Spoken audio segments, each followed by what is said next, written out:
Okay. So, patuloy tayo dun sa series natin na Our Greatest Weapon. So, this is our 7th Sunday. And we will end our series this Sunday. So, next Sunday, we will have a new series. So, our greatest weapon. So, main principle na gusto natin ibigay sa inyo, the blood of Jesus is the greatest weapon against the enemy. No? So, pinakamakapangyarihang sandata natin against the devil, against Satan, against the serpent is the blood of Jesus. So, sabi ko nga, na Sunday, importante yung nagpe-pray tayo, importante yung nag-worship tayo sa Lord, importante yung nagbabasa tayo ng Bible, pero ang nagbibigay ng power dun sa prayer natin, ang nagbibigay ng power sa ating worship is the blood of Jesus Christ. Pag wala yung blood ni Jesus, kahit mag-pray ka na mag-pray, hindi aalis ang demonyo. Pag wala yung blood ni Jesus, kahit may holy water ka pa, no, bisikan mo ng holy water, hindi rin niya mag-take effect. No? Kahit pag-sign of the cross ka pa ng 1,000 times, walang power yun. Kasi nagbibigay ng power sa buhay natin is the blood of Jesus Christ. Kailangan siyang mamatay sa cross. Kailangan siyang bumaba sa lupa, magkatawang tao. Kailangan niyang mamatay sa cross. Kailangan niyang ibuhos yung kanyang dugo and ma-resurrect on the third day para magkaroon tayo ng power against the enemy. Yun ang importance nung kaya siya bumaba sa lupa. So, we have to be thankful, we have to be grateful, we have to appreciate yung ginawa ni Jesus para sa atin. Kasi without Jesus Christ, wala tayong power. Without Jesus Christ, walang mangyayari sa buhay natin. Without Jesus, lahat tayo pupunta sa impyerno. Without Jesus, helpless pa rin tayo, powerless pa rin tayo. Wala pa rin silbi yung buhay natin. Kaya lang nagkaroon ng value yung ating life because of what Jesus Christ did on the cross. And hindi niya yung ginawa na wala lang. Siya yung King of the universe.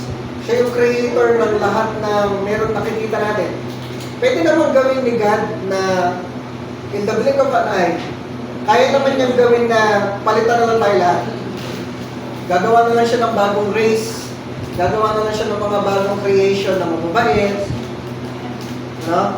Yung hindi pasaway, gagawa na lang siya ng creation na nakikinig, yung creation na sunod-sunod.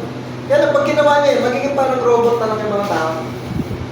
Meron tayong, binigyan tayo ni God ng free will, ng choice. Dinemonstrate niya yung kanyang love para sa atin, na instead na gumawa naman siya ng bagong creation, tinuloy pa rin niya yung plano niya sa buhay natin. No? And siya mismo yung nag-sacrifice para mapatawad tayo sa kasalanan natin, para makapunta tayo sa langit, para magkaroon tayo ng relationship sa Kanya. Ganun niya dinemonstrate yung kanyang love. Pero ang tanong, ang question lang tayo, tatanggapin ba natin yung love na ino-offer? No? I-appreciate ba natin yung love na binibigay sa atin ng Panginoon? Seryoso si God sa atin. Sabi mo sa atin mo, seryoso si Lord. Seryoso si Lord. Namatay lang nga siya sa cross eh. No, ganun siya kaseryoso sa atin. So, ang question na lang, seryoso ba tayo ngayon? No? Sa relationship, importante yung seryoso. Diba? Hindi pwede yung niloloko ka ng ka-relationship mo. Diba? Sasabi mo, sige, magkita tayo, tapos hindi pala pupunta. No? Sige, namimiss kita, pero hindi ka naman pala namimiss. Iba pala yung namimiss. No? Sabihin, sige, iniisip kita, pero iba pala yung iniisip. Pagka gano'n, ano sasabihin? Hindi seryoso. No? So, importante sa isang relationship, kaya siya tinawag na relationship, hindi isa lang yung nagmamahal. Both sides. So, gusto mo ba nagmamahal ka, pero ikaw lang yung nagmamahal, hindi ka minamahal pa balik. Hello? Pero, tandaan natin, God will always be God without us. Mananatili siyang Diyos kahit wala tayo. Diyos pa rin siya. Hindi mababawasan yung pagka-Diyos ni God. Pag hindi natin siya winorship, pag hindi natin siya minahal, pag hindi tayo sumunod sa Kanya, hindi mababawasan yung Kanyang pagka-Diyos. Diyos pa rin siya. No? Ibig sabihin nun, hindi tayo kailangan ni God. Pero because nature ni God, He is love, God is love, nature niya yun, hindi siya pwedeng hindi magmahal. Kasi nga nature niya yun eh. Nasusundan niyo ba? Yes. So kaya na tayo kinreate. Kasi yung gusto niya na meron siyang object ng kanyang love, meron siyang pagbubuhusan ng kanyang love. No? And the more He loves us, the more we appreciate, the more we understand yung love ng Panginoon, ang result sa atin nun, mamahalin natin si Lord. Ano, di ba pag mayroong mabait na tao sa'yo, anong tendency mo? Mabait ka rin sa kanya, di ba? No? Pag yung isang tao nagpapakita sa'yo ng mabuti, ang tendency sa'yo nun, ang resulta sa'yo nun, yung papakitaan mo din siya ng mabuti kasi ba't ang bait-bait niya sa akin, bakit lagi niya akong binabati, lagi niya akong pinapansin, lagi niya akong binibigyan ng pagkain, lagi niya akong binibigyan ng atensyon, lagi niya akong kinakausap. Ang tendency sa'yo nun, pag nandiyan na siya, kakausapin mo rin siya, kukumustahin mo rin siya, papakitaan mo rin siya ng maganda. So sa atin, the more we understand, the more we appreciate yung love ng Panginoon, ang result sa atin nun, lalo nating mamahalin si God, lalo nating bibigyan ng attention si God, lalo nating tayo mag-spend ng time sa Lord. Kasi naintindihan natin yung love ng Panginoon. Lalo pagka nakita mo yung kung gaano ka undeserving. O naintindihan ko yun. Na-realize ko kung gaano ako makasalanan. Ano yung lahat ng mga mali kong ginagawa, lahat ng kasalanan kong ginagawa. Hindi ako deserving ng love ni God. Pero natutuwa ako kasi minahal pa rin ako ng Panginoon kahit hindi ako deserving. Hindi ako deserving ng blessings, hindi ako deserving ng mga magagandang ginagawa ng Lord. Pero binless pa rin niya ako. Kaya thankful ako sa Lord, kaya ako nagsaserve sa Lord. Kaya binibigay ko yung life ko sa Lord. Kaya ginagawa namin to para sa Lord. Kasi nga, nakita ko, hindi ako deserving pero minahal pa rin ako ng Lord. No? The more na makita natin na we don't deserve it, the more tayo na nagpupuri sa Panginoon, the more tayo nakakapag-serve sa Lord. No? Hindi tayo entitled. Hindi natin sinasabi sa Lord na, Lord, kaya i-bless mo ako kasi mabait ako. I-bless mo ako kasi sumusunod ako sa iyo. I-bless mo ako kasi masipag naman ako. Iba parang sinasabi mo sa Lord, may utang na loob si Lord sa iyo. Sabi sa tabi, huwag ka ng bebe. Wala?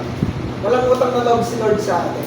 Tayo yung merong tayo dapat magpasalamat sa Panginoon. Kasi minahal na tayo, binigyan tayo ng hininga, binigyan tayo ng lakas, binigyan tayo ng normal na pag-iisip, normal na katawan. No? At kahit na makaranas tayo ng hindi magaganda sa buhay, hindi pa rin tayo deserving na. I mean, deserving pa rin tayo na. No? Yung goodness ng Lord, hindi tayo deserving na. Kaya lang natin na-experience because God loves us. Sabi sa kadong mo, mahal ka ng Diyos. No? Yung over time, yun yung gusto namin maintindihan natin lahat, ma-appreciate natin lahat, mahal tayo ng Panginoon. Kahit ano yung experience mo, mahal ka ng Lord. Minsan may mga hindi magandang nangyayari, pero marirealize mo over time, totoo, papatunayan ng Lord, mahal ka ng Lord. Amen ba? No? So the blood of Jesus is our greatest weapon against the enemy. So, kaya tayo nagtatagumpay against the devil, against Satan, because of the blood of Jesus Christ. So, 2 Corinthians chapter 4, verse 13, sabi niya, it is written, I believe, therefore I have spoken. Since we have that same spirit of faith, we also believe, and therefore speak. So, nausad yung paksa. Dito na tayo. No? I believe, therefore I have spoken. So, principle ng Bible, pag naniniwala ka, sasabihin mo. At kung ano yung lumalabas sa bibig mo, kaya mo siya nasabi, kasi yun yung pinapaniwalaan. Susunod niya? Sabi nga ng Bible, by their fruits you will know them. Ano yung fruit? Yung sinasabi, yung ginagawa. Ano yung sinasabi mo, ginagawa mo? Malalaman yung totoong ikaw. Malalaman yung nasa puso mo. Malalaman ko ano yung iniisip mo. So, kung ano yung madalas mong sinasabi, yun, out of the abundance of the heart, the mouth speaks. No? Kung ano yung pumupuno sa iyong puso at isipan, lalabas sa iyong bibig.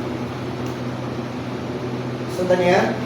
Kung ano yung madalas mong sabihin, kaya ganun yung lumalabas sa bibig mo. Kaya mo siya madalas sinasabi, kasi yun yung lagi mo nasa isip. Meron ba kayong kakilala? Sana hindi kayo yun. Kaya tinanong mo na lang kung meron kayong kakilala. Meron kayong kakilala na na laging lumalabas sa bibig, bastos, green jokes. Pag pinarinig kang gano'n, ano isipin mo na sa tao? Na laging po kang bibig niya, green jokes, bastos. Ano isipin mo na sa tao? Bastos siya. No? Yung laging umaisip, nagtumatakbo sa isipan niya, kabastasan. Kasi nga, kung ano yung pinaniniwalaan mo, kung ano yung iniisip mo, yun ang sasabihin. Susunod niya? No? So, ganoon din sa Word of God. If you keep on speaking the Word of God, kasi kaya mo siya nasasabi dahil yun yung laman ng isipan mo. No? So, out of the abundance of the heart, the mouth speaks. So, ang title na ating pag-aaralan ngayon ay Say It Loud. Sabi mo nga, Say It Loud. Say it loud. Yan. So, ibig sabihin, sabihin mo ng malakas. No? So, bakit say ito? We will be talking about the power of the Word. Yung kapangyarihan ng Word of God. No? Kanina, pinag-usapan natin yung blood of Jesus is our greatest weapon. Ngayon, power of the Word. So, pagdudugtungin natin yung dalawang yun. Yung power ng Word, tsaka yung power ng blood of Jesus Christ. So, sinabi natin, powerful yung blood ni Jesus. Yun say amen. Amen. So, greatest weapon natin, blood ni Jesus. So, weapon siya. Weapon yung blood ni Jesus. Imagine nyo, meron kang baril, o kaya meron kang sword. Ano, imagine mo ganun yung blood ni Jesus. Yung baril na weapon, paano mo siya ginagamit? Napapanood din sa movies. Nakahawak na ba kayo ng baril? Sino dito nakahawak na ng baril? Ayun, baril-baril. O nga naman, baril-barilan, nakahawak na tayo. Okay, sa mga pelikula, di ba? Ano gagawin mo yung weapon? Saan mo itututok? Sa kalaban, syempre. Huwag mo itututok sa sarili mo. No? Huwag mo itututok sa kakampi mo. No? Tututok mo sa kalaban, tapos pag tinutok mo sa kalaban, puputok na yan. Hindi, di ba? Kailangan, pipindutin mo yung ganchilyo. Tama ba ganchilyo? Gatilyo. Sorry, gatilyo. Pipigayin mo yung gatilyo. Pag binigay mo yung gatilyo, pupush mo yung, press mo yung trigger. Pag pinress mo yung trigger, tsaka pala siya puputok. No? Ngayon, pwedeng, di ba minsan, pwede mong i-press yung trigger, puputok, or hindi puputok. Bakit? Kailangan may bala. No, kailangan may bala, tapos yung bala na gagamitin mo, kailangan live. Kasi merong bala na hindi live. Sundan niyo ba? Sabihin ng point lang noon, pag may weapon ka, kailangan alam mong gagamitin yung weapon. Kailangan alam mong paano gagamitin yung weapon. Pwede kang may weapon, pero pag hindi ka marunong gumamit, bale, wala. Tama, mali? Yeah? Pwede kang may weapon, pero pag hindi ka sanay gumamit, bale, wala. So, kaya kailangan ng training. Mga sundalo, mga polis, tinetrain, gumamit ng baril. Hindi ka pwedeng basta bibigyan ka na ng baril, tapos sige, pulis ka na. Hindi pwede yun. Pwede ba yun? Ano? Hindi pwede. Kasi kung may baril ka na, ayun, pumunta ka na doon. Magpaglaban ka na, magputo ka na doon. Hindi pwede. May training yun. Tine-train ka kung paano humawak, paano alagaan, paano linisin, paano baklasin. Ano? May training kung paano gumamit ng weapon para pagdating ng gera, kahit na-stress ka, kahit na-pressure ka, kahit natataranta ka, kahit nagpapanik ka, dahil nag-training ka, alam mo pa rin humawak ng baril, alam mo pa rin gamitin yung baril. Kahit panic na yun, kahit yung, alam mo yun, di ba, nakakapag kayo ng movies, taranta na yun, kaguluhan na yun, sumasabog dito, sa kaliwag kanan, sumasabog, kaliwag kanan, nagpuputukan, tapos may nagtatakbuhan, may nagsisigawan. Pero dahil nag-training ka, sanay kang gumamit pa rin ng weapon, kahit maingay na sa paligid. Sundan niya? Ano na-imagine niyo ba? So, ganun din sa weapon natin. Kailangan marunong kang gumamit ng weapon. So, yung blood of Jesus is our greatest weapon. Pero having the weapon is not enough. You need to know how to use the weapon. Ano? So, pagkaintindihan natin yung power of the Word, doon natin maintindihan paano gagamitin yung weapon na blood of Jesus Christ. Sundan niyo ba? So, ang Word may power. Sinabi natin, no? Yung Word may power. Lalo na yung Word of God. So, Sundan niya? Salita natin, may power. Mas powerful yung word ng Panginoon, yung word ng Diyos. Bibigyan ka ng illustration para maintindihan niyo yung power ng word ni God. Sa Genesis, ng creation, paano nagkaroon ng liwanag? Ano? Ano sinabi ni God? Let there be light. Nagsalita si God. Sundan niya? Nagsalita si God. Sabi ni God, let there be light. Nung nagsalita siya ng let there be light, ano nangyari? Nagkaroon ng liwanag. Ano? Ganon ka-powerful yung word ni God. Pag sinabi niya, mangyayari. No? Kailangan niya maintindihan niya, basta sinabi ng Lord, kaya pag may nabasa ka sa Bible, may promise si Lord sa Bible, tapos nabasa mo, nakita mo yung promise ni Lord sa Bible, panghawakan mo yun. Kasi pag promise ng Lord yun, gagawin niya yun. No? Pag sinabi niya, gagawin niya. At hindi niya pwedeng baliin yung sinabi niya. Sa mismo si God mismo, meron siyang dalawang limitation. Kahit Diyos siya, meron siyang limit. No? Una, hindi siya pwedeng magkasala. Limit niya, pwede niyang gawin lahat, pero kasalanan. Yun ang unang limit ni God. God siya, pero limited siya na gumawa ng kasalanan. Hindi siya pwede gumawa ng kasalanan. Pangalawang limit ni God, hindi siya pwedeng magsinungaling. Hindi siya pwedeng mag-break ng promise. No, limit niya yun. He is bound by His word. Pag sinabi niya, gagawin niya. Obligado siyang gawin at sundin yung sinabi niya mismo. No? So pag sinabi niya ni God na mahal ka niya, pag sinabi ni God na I love you, mahal ka niya, hindi niya pwedeng hindi ka mahalin. Ano? Hindi siya pwedeng magpakita ng galit sa'yo. Hindi siya pwedeng magpakita ng opposite dun sa love. Kasi nga mahal ka niya. No? So gano'n ka-powerful yung word ni God. So, sabi ni God, let there be light, nagkaroon ng liwanag. Ano? So, kung ano yung sinasabi mo, si God, yung power ng word ni God, kung ano yung sabihin niya, mangyayari. Mas lumabas sa bibig ni God, mangyayari. No? So, pag sinabi natin, so, yan na lang natin, i-ano natin yung foundation. Pag sinabing word, ano, lalabas sa bibig, maririnig mo. Tama, mali? Ano? Pag word, nasa isip mo na, ano tawag doon? Thought lang. Thought. Hindi pa yung word hanggang hindi lumalabas sa bibig. Tama, mali? No? So, kailangan malinaw sa atin yan. So, ibig sabihin, pag pinag-usapan natin yung word, lalabas sa bibig. No? Sasabihin mo siya, maririnig mo siya. Kailangan naririnig. Kahit whisper, pero lumabas pa rin sa bibig. Pag hindi lumabas sa bibig, thought lang siya. No?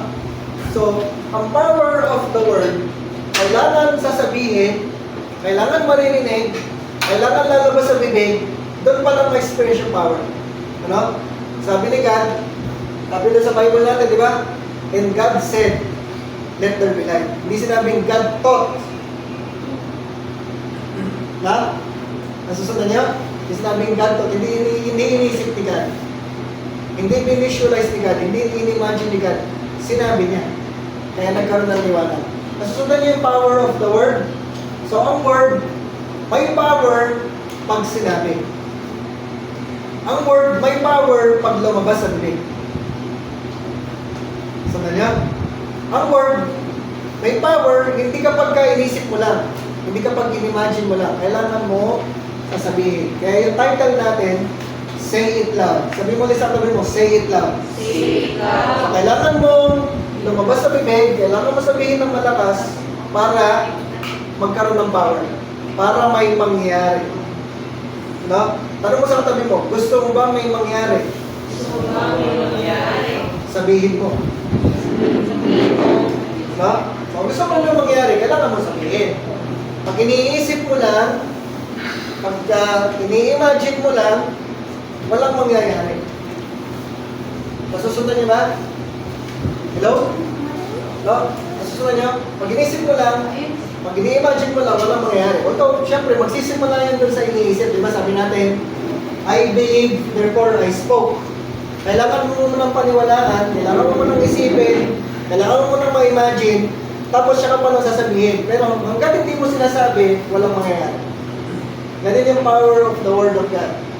No? So, ano yung power ng Word ng Panginoon? Number one, the Word increases faith. Sabihin niyo faith. Ano? Kanina, sasabihin mo kasi pinapaniwalaan. Pero the more mo sinasabi at the more mo naririnig, lalo pang tumataas yung faith natin, lalo pang lumalakas yung faith natin, lalo ka pang naniniwala. Ano ibig sabihin nun? Lalo ka naniniwala. Kakasabi mo ng kakasabi mo, lalo ka naniniwala. No? The word increases faith. So, simple lang, yung faith, naniniwala. No? Merong isang kwento. Ano yung pagkakaiba ng pananampalataya at paniniwala? Ano yung pagkakaiba ng pananampalataya? Tagalog kasi ng faith ay pananampalataya. Tapos, pero kasama din kasi yung paniniwala sa pananampalataya. Pero mas malalim yung pananampalataya. No? Naniniwala ba kayo na pagka naupo kayo dun sa upuan, ay sasanahin kayo ng upuan, hindi kayo babagsak? Yun ang paniniwala. Yung pananampalataya, uupo ka talaga dun sa upuan. Yun ang pananampalataya. No? Meron pa isang kwento. Ano? Yung mga tao, nagpe-pray sila ng umulan. Nagpe-pray sila ng umulan. Alam mo kung ginawa ng isang bata? Kasi nagpe-pray sila ng umulan eh. Ang ginawa ng bata, nagdala siya ng payo. Siya nagdala ng payo. Kasi nga, naniniwala siya, nananampalataya siya na uulan. No, yun ang totoong faith. Meron pang action na ginagawa. So, the word, yung power ng word, the word increases faith. Kaya namin kayo ina-encourage na magbasa ng Bible. Sabi mo sa katabi mo, magbasa ng Bible. No, kailangan tayo nagbabasa ng Bible, inaaral natin yung Bible, share namin dyan sa inyong group chat. No, meron tayong Bible reading per month. Every day yun, babasahin natin yung Bible. Kasi, the more na nagbabasa tayo ng Bible, the more na nakikita natin yung Word of God, magpapalakas yun ng ating faith. No? Makikilala natin si God, kung ano kayang gawin ni God. Tapos, the more na nakikilala mo si God, lalong tumitibay yung faith mo sa Lord, yung kayang gawin ng Lord. So, the Word increases faith. Sabi niya, Romans 10:17. Ano yung ibig sabihin ng NKJV? New King James Version. So then, faith comes by, sabi niyo, faith comes by hearing, and hearing by the Word of God. So hindi lang, pag narinig mo yung Word, magkakaroon ka ng belief, magkakaroon ka ng faith, pero mas matindi yung Word of God. No? Kahit anong narinig mo, mag-i-increase ng faith mo yun. Pero ang pinakamalakas na mag-i-increase ng faith natin, Word of God. Pagka narinig mo ay Word of God, hindi yung verse, hindi yung Romans, sinasabi Romans 10:17, Romans 10:17, hindi yun.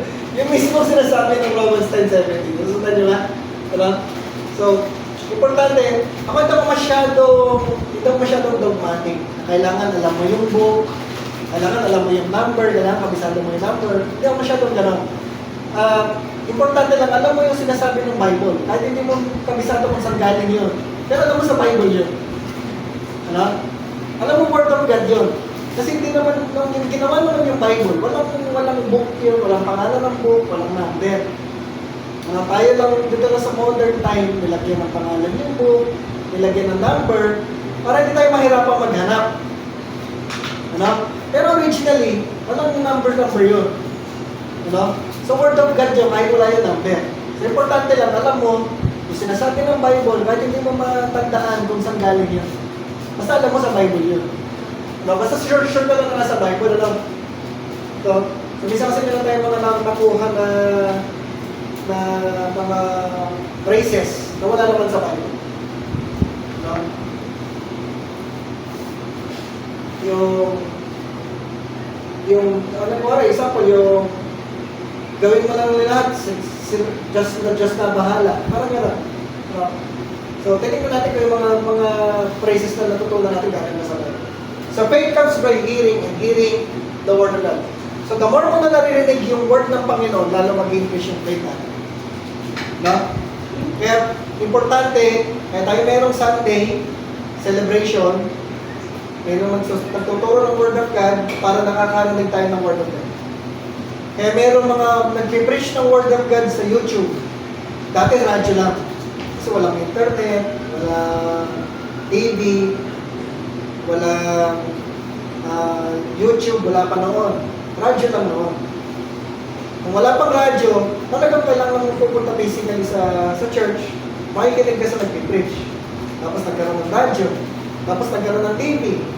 Tapos ngayon may internet na, may YouTube na. So, marami tayong pwedeng pagkuhanan ng Word of God. At the more tayo nakikinig ng Word of God, the more tayo nagbabasa ng Word of God, tumataas yung pananampalataya. Yung pag ginagawa ko, pag nagbabasa ko ng Bible, binabasa ko ng malakas. No? Binabasa ko siya ng malakas. Hindi naman malakas, hindi ko naman sinisigaw. Pero yung naririnig ko lang yung sarili ko. Kasi nga, the more na naririnig ko yung Word of God, kahit ako yung nagsasalita, the more ko siyang naririnig, yun yung nagpapalakas ng faith. Diba sabi natin kanina, yung power ng Word, kailangan lumalabas sa bibig. No? So, pag lumabas sa bibig mo, naririnig mo, kahit sarili mo lang yung naririnig mo, pero yung sinasabi mong Word of God, nagpapalakas yun ng faith. Sundan niyo ba? So, explain pa natin yun. Yung kasunod, mas maintindihan natin. Power of the Word. Number 2, the Word gives life. Sabihin niyo, life. No, nagbibigay ng buhay yung Word of God. Proverbs 18 verse 21, yung King James Version ulit, death and life are in the power of the tongue. Those who love it will eat its fruit. So, yung salita natin, yung tenga natin, ay tenga, yung dila natin, ano? Yung dila natin, may power. Sabi-sabi mo, may power. Ano? Anong power? Mag-produce ng death or life. No? Yung sinasabi natin, nagbibigay ng death or nagbibigay ng life. No? Gusto mo ba death or life? Life. So, siyempre gusto natin life. No? Pero yung dila natin, kaya magbigay ng death or life. Kasi nga, may power yung word natin. So, explain natin yan. Hindi ko alam kung hindi naman siguro sa inyong family yan. Pero siguro, hindi natin alam. Or sa ibang family siguro. Imagine nyo, pag yung anak, lagi sinasabihan ng magulang, tanga mo, tanga ko, tanga ka, tanga ka. Ano mangyayari din sa anak?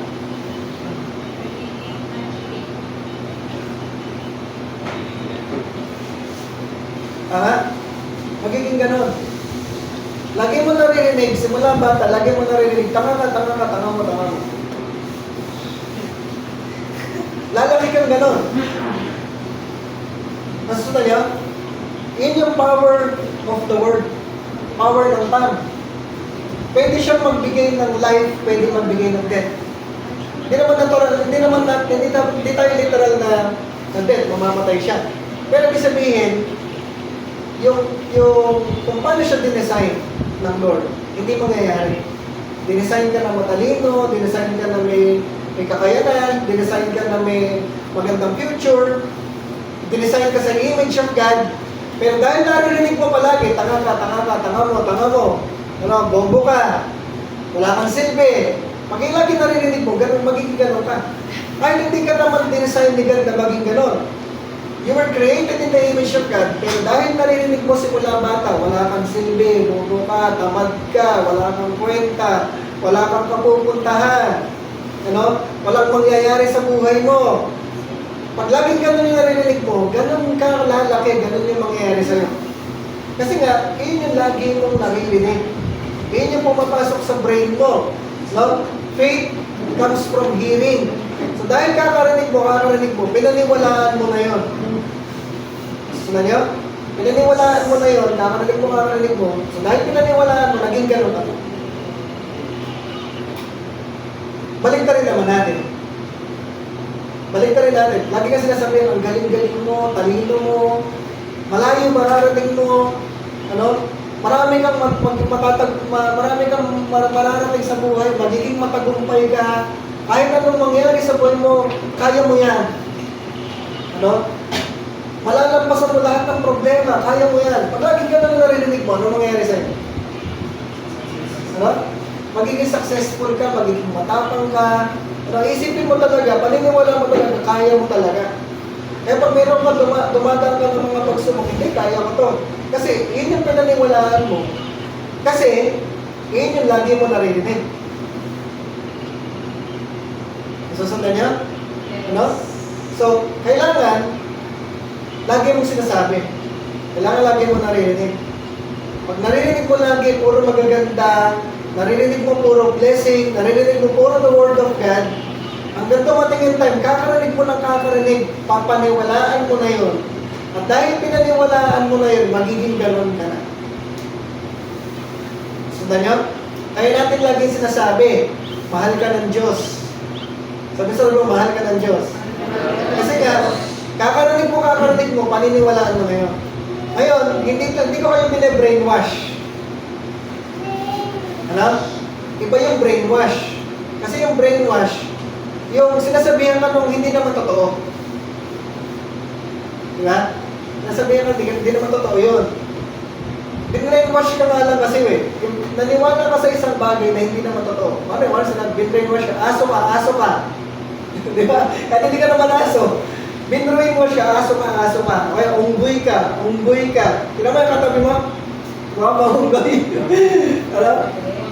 Hindi naman ang brainwashing gano'n. Yung bine-brainwash ka, minamanipulate ka para mag-isip ka nung hindi naman totoo. Nasulan niya? Kaya bakit may mga tao, isipin niyo. Bakit may mga tao na nag-join dun sa kulto? Tapos nag-stay sila doon. Tapos kahit na anong sabihin mo sa kanila, hindi ka nila pinaniniwalaan. Yung bilib sila doon sa leader nila. Kasi nga, kakarinig nila na kakarinig. Yun yung pinaniwalaan. Naniniwala sila, yung leader nila, Diyos. Diba? Naniniwala sila yung pag nandun ka sa pag-membro ka ng simbahan na yun, pupunta ka sa langit. Kasi nga, yun yung pinaniwalaan nila. Ito sinasabi natin ng brainwash. Diba, sabi ko nga sa inyo, yung sinasabi ko sa inyo, huwag yung paniwalaan lahat ng sinasabi ko. Basahin niyo sa Bible, kayo mismo magbasa. Sa atin dito, pinag-uusapan natin Word of God. Pagka naririnig mo palagi yung Word of God, kakarinig mo sa Word of God, paniniwalaan mo siya, ma-experience mo yung power ng Word na nagbibigay ng faith, nagbibigay ng life, nagtatransform ng buhay. Makikita natin yung plano ng Diyos, yung purpose ng Lord sa buhay natin, nangyayari. Kasi pinaniniwalaan natin yung Word of God. Sasabihin mo ulit sa katabi mo, mahal ka na. Kaya importante yung repetition. Hindi dahil inuulit-ulit lang natin, kaya natin inuulit-ulit kasi para dumating yung time, paniwalaan natin yung lagi natin narinig, papaniwalaan mo, kakarinig mo, magiging ganun ka. Minsan, kaya tayo nagiging successful, may mga tao kaya naging successful, kaya nakayanan yung problema kasi may naniwala sa kanila. May nagsabi sa kanila, kaya mo yan. May nagsabi sa kanila, naniniwala ako sa iyo, magtatagumpay ka. Tapos nung nagsabi sa iyo gano'n, talagang natanggap mo yun, pinaniwalaan mo yun, ginawa mo yun. Dumating ako sa point na year 2007, nagsimula na ako magpastor.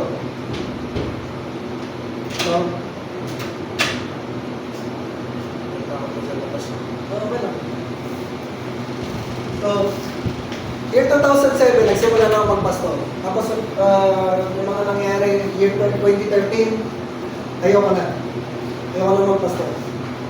So, nag-quit lang ako kasi yung mga personal reasons, daming disappointments, daming mga frustrations, yung sarili ko din yun. Dahil sa sarili ko, ayoko na. Pero 2019, meron akong na-meet na tao na dati ko na siyang kakilala. Nagkita kami ng 2019. Tapos siya yung sabi sa akin, pastor ka. Pastor ka. Nung sinabi niya yun, pag uwi ko sa bahay, mismo pag uwi ko sa bahay, sabi ko kay Tita Mahina, sabi ko, babalik tayo sa pagpapastor. Kasi 2013, sabi ko, ayoko na eh. Ayoko na talaga ayoko na ng ministry, ayoko na mag-serve sa Lord, ayoko na magpastor. So magiging normal na, alam niyo yung normal na Kristiyano na lang ako, yung aattend na lang ako pag Sunday, pupunta lang ako sa church pag Sunday, tapos pagkatapos ng Sunday, uuwi ako, gano'n lang. Pero, nung kinausap ako, sinabihin ako, may calling ka na magpastor. No? Pastor ka. Pag-uwi ko sa bahay, bumalik yun. Kasi nga, nung narinig ko yung Word of God, bumalik sa akin lahat. Naalala ko yung calling ng Lord. Sabi ko sa Tita May, babalik tayo sa magpastor. And, the rest is history. Ito na yun. No? So, kailangan may nagsasabi sa atin yung Word of God na magre-remind sa atin kung ano yung plano ng Lord, kung ano yung Word ng Lord sa buhay natin. Kailangan may nagsasabi sa atin. Yung potential na nilagay sa atin ng Lord, mare-release pag sinabi yung Word of God. So kung meron kang leadership na tinago sa iyo ng Lord, naka-potential ng leadership na lagay sa iyo ng Lord, may nagsabi sa iyo, leader ka, magiging mahusay ka leader. Nakakarinig ko, paniniwalaan mo yun, magiging leader ka talaga. Nilagay sa iyo ng Lord, nilagay ng Lord ng seed sa heart mo na magiging successful ka, no? Kakasabi sa iyo ng, you will be successful, you will succeed, no? Magiging successful ka. Marami mga tao yung failure kasi pinaniwalaan nila na failure sila. At may nagsabi sa kanila, failure sila. Sundan niya? So, yun yung power of the Word. So, power, number 1, the Word increases faith. Number 2, the Word gives life. And number 3, the Word brings victory. So, babalik na tayo din sa paulit-ulit natin sinasabi na verse. Ano? Revelation chapter 12, verse 11. Sabi ka, they overcame Him by the blood of the Lamb. Ito tayo nag-focus sa blood of the Lamb. And, meron niya kasunod. And, by the, nasa natin malakas, by the word of their testimony. So, hindi lang blood, karugtong doon, word of their testimony. So, yung victory na meron tayo, kaya tayo nagiging successful, kaya tayo nagiging lumalabas yung potential sa buhay natin, kaya natin nagagawa yung mga bagay na nagagawa natin successfully, kaya tayo nagiging victorious because of the power of the Word. Kakasabi mo, nagiging victorious. No? Kakarinig mo ng Word of God, it will bring victory. Yung enemy mo overcome natin, yung troubles mo overcome natin, yung mga challenges mo overcome natin, yung mga problems mo overcome natin because of the Word of God. Kakasabi mo na kakasabi. Ano? Lagi mong i-remind sarili mo, mahal ako ng Diyos, hindi ako pababayaan ng Lord, magpo-provide si Lord pag may need ako. Ano? I-bless ako ng Lord, gagawa ng way si Lord. Susolusyonan ni Lord yung problema ko. Pag may sakit ka, pagagalingin ako ng Lord. No? Kakayanin ko to. May purpose si Lord sa buhay ko. Magtatagumpay ako. Pag lagi mo sinasabi, kakasabi mo ng kakasabi mo, ano, paniniwalaan mo siya, and mangyayari sa buhay mo. So, ano lumalabas sa bibig natin? No? Ano lumalabas sa bibig natin? Puro ba problema? Puro reklamo? Puro sama ng loob? Puro inis? Puro galit? Yung ba yung lumalabas sa bibig natin? or ang lumalabas sa bibig natin, baguhin natin yun. No? Baguhin natin yun. Gawin natin, sabihin natin, puro pasasalamat sa Lord, puro promises ng Lord, puro word of God yung lumabas sa bibig natin. No? Ako talaga, sinanay ko talaga yung sarili ko. Binil ko talaga yung habit. Hindi ako nagmamagaling, kapag lagi mo, na-example ko lang para meron tayong gagayahin. No? Lagi ko sinasabi, Lord, salamat sa blessings. Lord, salamat sa maganda mong gagawin. Lord, salamat sa magandang plano mo. Lord, salamat sa provision. Lord, salamat sa promotion. Salamat sa increase. Salamat sa strength. Salamat sa healing. Ano? Hindi pa nangyayari, pinagpapasalamat mo na. Kasi nga, naniniwala ka gagawin ng Lord. Hindi mo inuutosan si Lord. Hindi natin inuutosan si Lord. Lord nga siya. Hindi pwede inuutosan ng Lord. Nire-remind lang natin kay Lord kung ano yung pinangako niya. Kasi kung ano yung sinabi niya, gagawin. Nasusundan niya? No? Nire-remind lang natin yung sarili natin na kung sa sinabi ng Lord. At dahil sinabi ng Lord, hindi pa nangyayari, nagte-thank you ako. No? So, the Word increases faith, the Word gives life, the Word brings victory. So, anong gagawin natin? No, basahin natin. Believe, confess, declare. Ano? Yung Word of God, yung inaaral natin ng Word of God, yung binabasa natin ng Word of God, paniwalaan mo, i-confess mo, sabihin mo, i-declare. No? Pareho lang yun, yung confess, declare. Sabihin mo, i-declare. Say it loud. Sabi mo, say it loud. Say it loud. No? Yung Word of God, pag nababasa mo, say it loud. Mahal ako ng Diyos. God will never leave me. God will never forsake me. God will provide. God will heal me. God has a plan for me. God will make a way. When I am weak, I am strong. God is my strength. Ano? Yung lahat ng mga sinasabi ko na, kaya ba yun na uulit-ulit? Kasi nga, before, sinabi ko na yun. Sinabi ko na yung sarili ko na ulit-ulitin. Hanggang nakabisado ko na, pinaniwalaan ko na, na-experience ko na. Ano? Napatunayan ko na talaga sa buhay. Sa edad ko na 23 years old. Ay, hindi pala. 43. Sa edad ko na 43 years old, napatunayan na namin na totoo si Lord. Napatunayan na namin na pag sinabi na ginagawa niya. Napatunayan na namin na hindi siya nagbe-break ng promise, hindi siya sinungaling. Napatunayan na namin na pag sinabi niya ginagawa niya. Napatunayan na namin yun. No? Talagang ginagawa ng Lord. Kahit ngayon itong sinisimula natin na church, napatunayan na namin na dahil nandiyan kayo, ito yung lugar natin, napatunayan na namin na pag sinabi ng Lord, ginagawa niya. Napatunayan na namin yun. Nung umpisa, wala pa kayo. No, syempre, wala pa kayo. Isip namin, saan magagaling yung mga tao? You know? Sino makakasama namin? Saan kami pagpwesto? Kasi wala pa nga eh. Kung umpisa ganun. Pero ngayon, nandito na. Bago pa mangyari, nakita na namin. Bago pa mangyari, pinagpasalamat na namin sa Lord. Bago pa mangyari, pinaniwalaan na namin na ganito yung gagawin natin. No? And pag naniwala ka, sasabihin mo ng sasabihin, tapos magpapasalamat ka sa Lord. Ano? So, balik natin. Pinag-aaral natin yung power ng blood ni Jesus Christ. Tapos inaral natin ngayon yung power of the Word.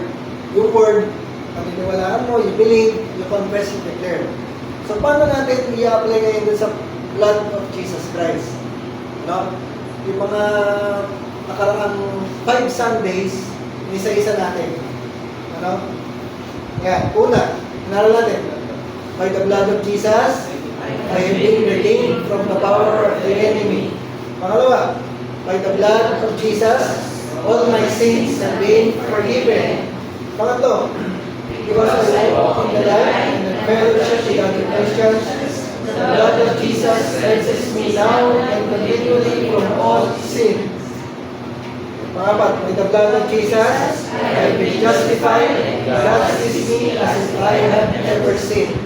Number 5, with the blood of Jesus, and sanctified, set apart for God. So, anong gagawin natin dyan sa 5 na yun? 5 statements yun. Gagawin natin dyan, every day.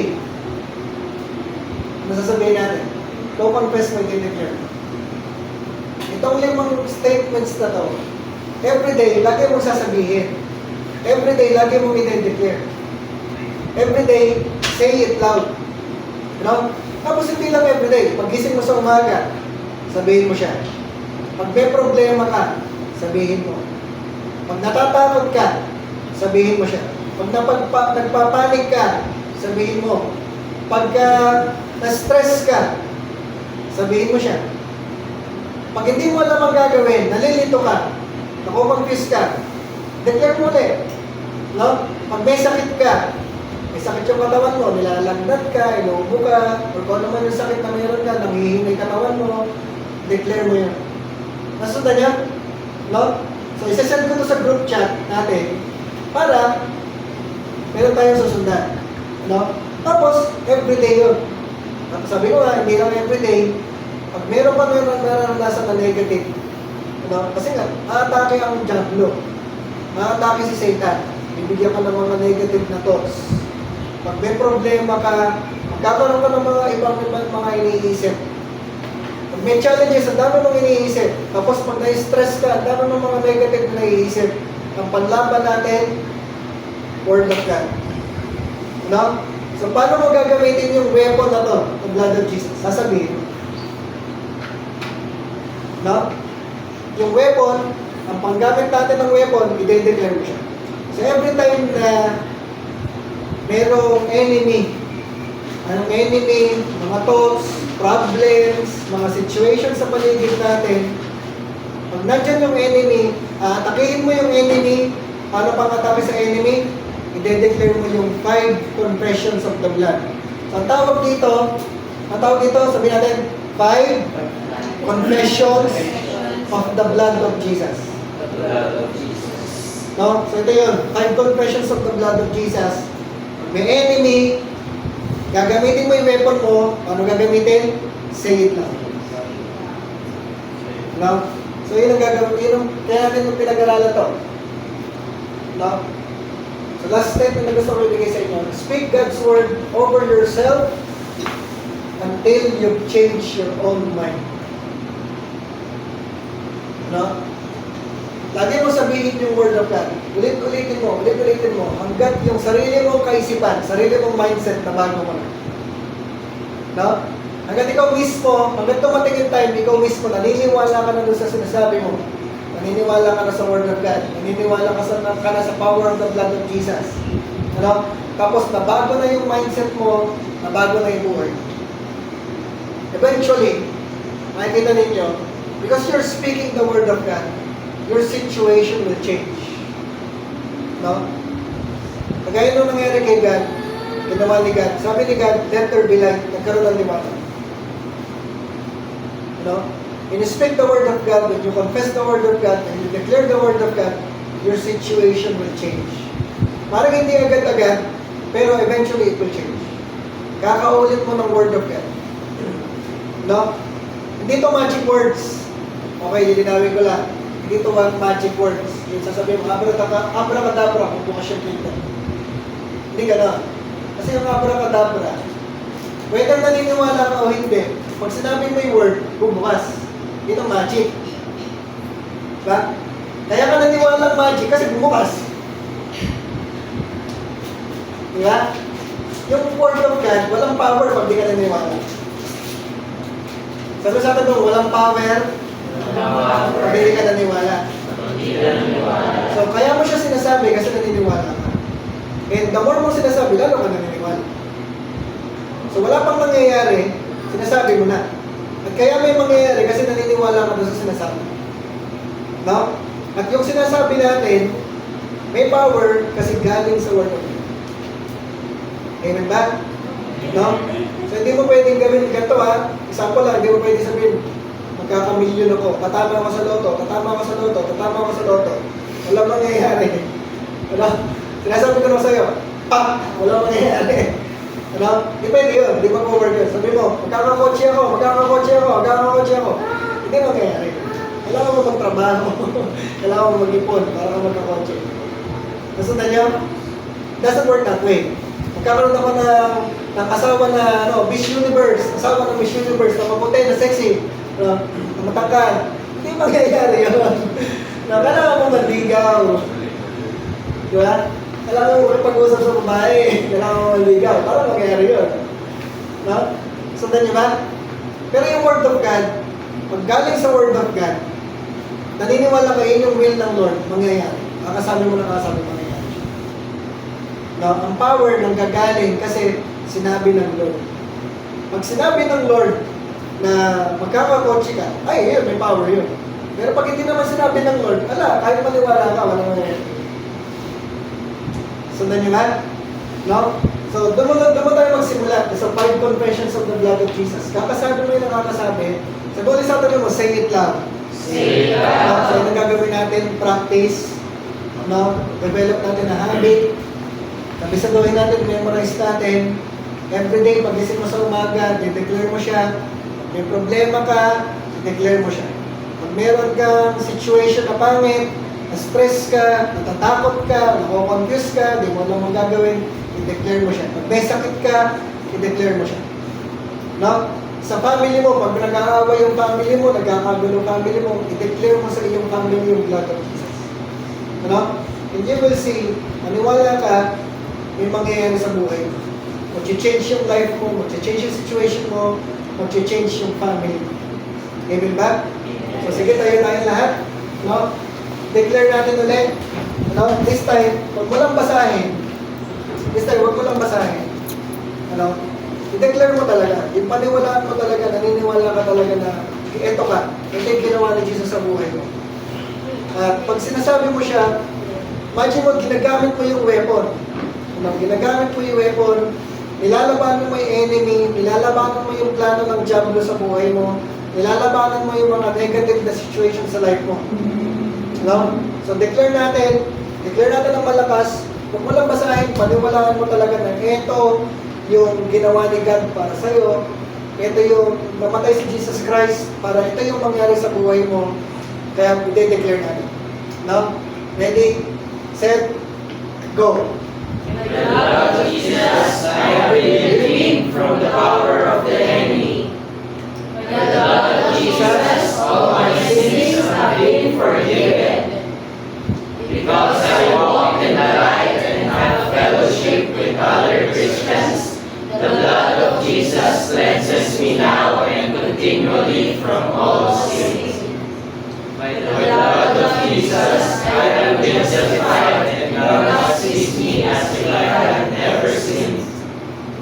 By the blood of Jesus, I have been sanctified and set apart for God. Kaya, sige tayo manalangin. No? Let's pray. Tapos natin yung kamay natin. Lord, we declare, Panginoon, yung power ng word sa aming mga buhay. Kung ano yung mga dineclare namin, when we speak the 5 confessions of the blood, we believe, Panginoon, ito yung mangyayari sa aming buhay. We believe ito yung mangyayari sa aming family. We believe it will transform our lives. It will transform our families. It will change our future. It will change our destiny. Makakarating kami, Panginoon, doon sa plano mo. Ma-experience namin yung magandang plano mo sa aming mga buhay. And we will see greater things happening in our lives. We will see miracles. We will see and experience supernatural in our midst. We will experience you, Lord. We will have a fresh encounter from you, Lord. And makikita po namin, Panginoon, the gates of heaven, the windows of heaven are open above us. Makikita po namin, Panginoon, your blessings overflowing in our lives. And your love, your grace, your mercy overflowing through us. You will use us, O Lord, to have transformation in this country, in Malolos, to have transformation in our families, to have transformation sa mga people na nakakasalamuhan namin. Lord, use us to expand your kingdom. Use us that more people will experience you. More people will know you as their personal Lord and Savior. Use us for your glory. We give you glory. We give you honor. We pray this and we declare in the name of the Lord Jesus Christ. Everybody say, Amen. Harapan natin si Lord.